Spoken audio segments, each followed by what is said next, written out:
আসসালামু আলাইকুম। আধুনিক পদ্ধতিতে মিষ্টি কুমড়া চাষের চেষ্টা করতেছি আমি।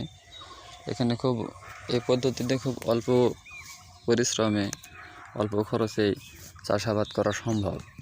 সেই ক্ষেত্রে আমি এই মিষ্টি কুমড়াগুলো 1 মাস আগে লাগিয়েছি। দেখতে পাচ্ছেন, এটা আমার মিষ্টি কুমড়া জাংলা। এখানে আমি মোট 12টি বস্তা মিষ্টি কুমড়া দিয়েছি। গাছগুলো সব ভালো আছে এবং জাংলায় উঠে গেছে।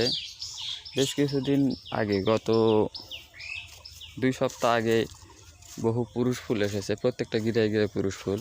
আমি খুব চিন্তিত ছিলাম যে মিষ্টি কুমড়া আদৌ ধরবে কিনা, স্ত্রী ফুল আসবে কিনা। তো এখন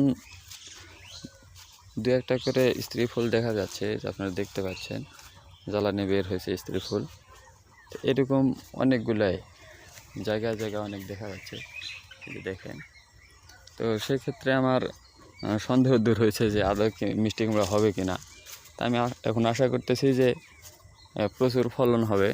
তা আমি প্রচুর ফলনের দিক দিয়ে, বেশি ফলন, যেহেতু এখানে বস্তায় করে চাষ করা হয়েছে, বেশি ফলন নেওয়া যাবে না। প্রত্যেকটি গাছে হয়তো 2টা থেকে 4টা পর্যন্ত মিষ্টি কুমড়া নেওয়া যেতে পারে।